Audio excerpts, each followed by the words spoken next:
Okay, mathematicians, here is lesson 3. Lesson 3 is on page 9. Now, today is going to be a little bit trickier with factoring because we don't have nice clean numbers every time. So we're going to have to do a little, I guess you would say, manipulation. So I'll kind of show you some of the steps that we're going to take.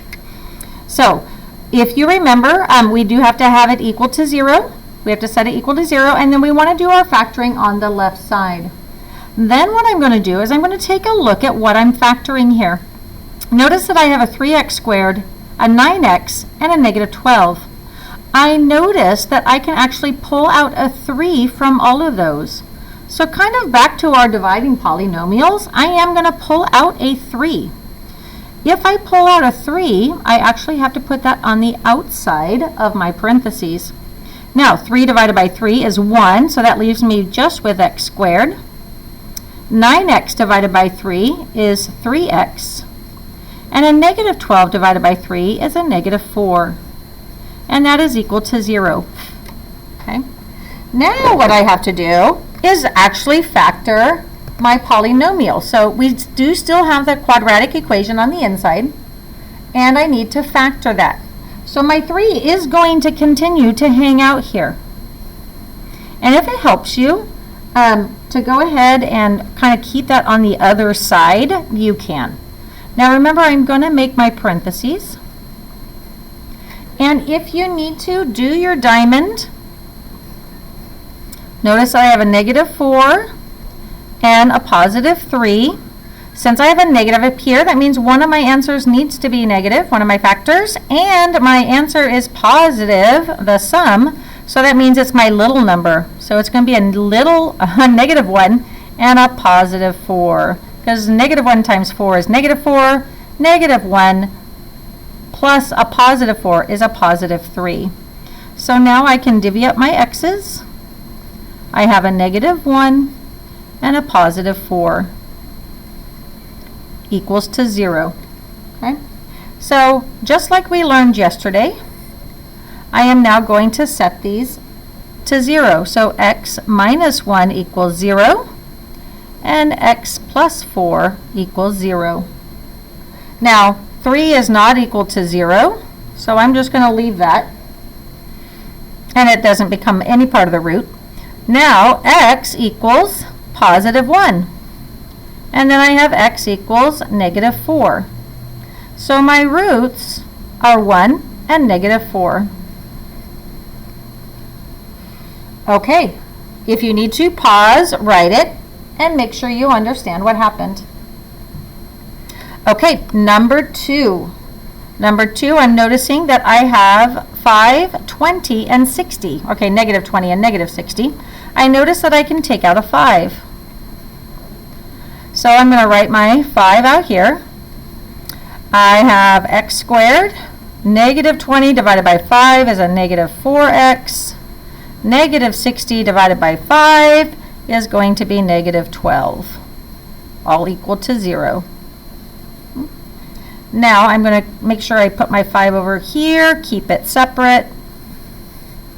And I notice that I have 2 x's, so I can set up 2. If you need to, make your diamond problem over on the side. I have a negative 12 and a negative 4. So one of them has to be negative, and since my sum is negative, it is my larger number. So I believe it is going to be 2 and negative 6.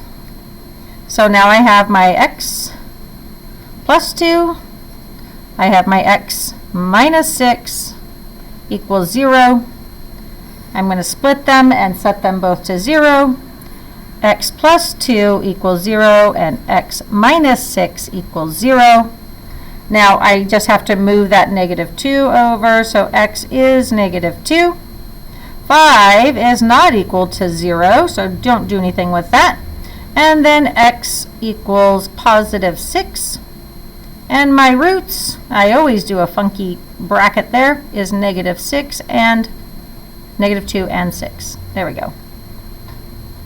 Okay, now this one is going to be a little tricky. It's going to be a funny little trick, and I'll write the little trick down here. Notice that I do have a coefficient here, and it is not square. So I can't divvy this up between the two. So I have to actually do something with this one. Now, the trick is, you can take your leading coefficient. So the leading coefficient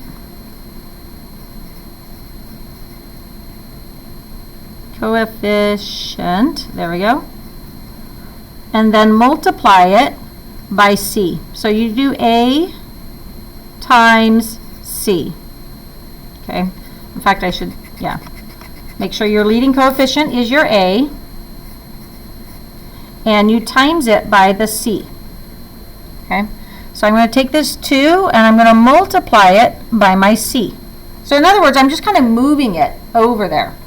So I'm going to have x squared plus 3x, and then 2 times a negative 5 is a negative 10 equals 0. Now don't worry, we are going to come back to that.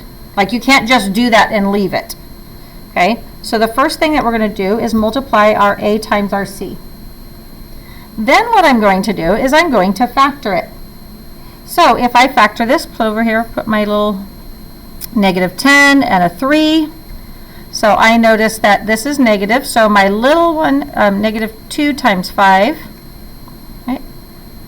So my factors are x minus 2 and x plus 5 equals 0. But remember, we did that a times c.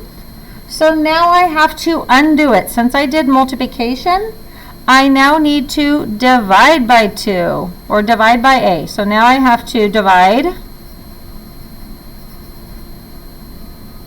c by a. So since the c is now negative 2, I divide it by 2, and this is my c, I need to divide by 2. Okay. So x minus 2 divided by 2 is going to be x minus 1. You good with that? If you need to stop and check it, you can check it. But 2 divided by 2 is a negative 1. Then I have x plus 5 halves. That can't be simplified. So what I'm going to actually do is, I don't want a fraction here. So I'm going to multiply this by 2 and multiply this by 2. So I make it look prettier. So now I have 2x plus 5. Those are my factors, or my polynomials. Okay. Now I am running out of space. Next time I need to write a little bit smaller. So now I have x minus 1 and 2x plus 5. Those are my binomials. Now I need to find my roots. To find my roots, I set them both to 0. X minus 1 equals 0. So x equals 1. And this one is 2x plus 5 equals 0. So I need to subtract 5 from both sides. I get 2x equals negative 5. Divide by 2. Divide by 2. And notice that x is negative 5 over 2. That's interesting.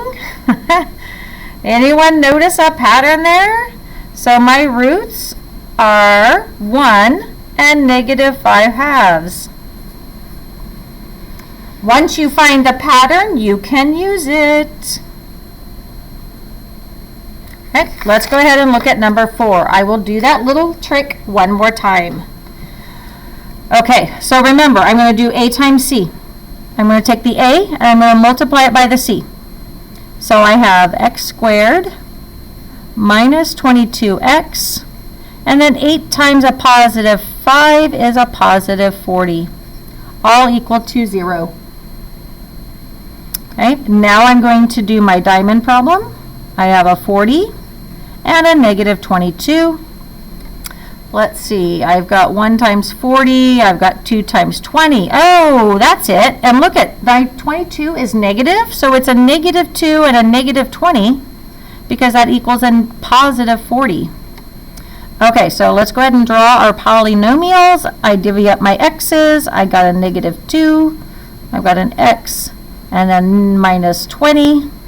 all equal to 0. But remember, it is time to come back and divide by my c. I've got to divide by 8 and divide by 8.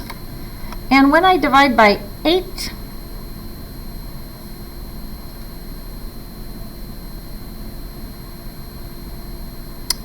two times 20. Okay, so now I've got x. So 2 divided by 8 is a negative 1/4. Okay. And I want to make sure I'm making all that. There we go. There we go. So net is equal to 0. And then here x. Now I can simplify that. That will be 10/4. It'll be 5/2 minus 5/2 equals 0. Okay? I'm just going slow. I'm making sure I'm doing it right.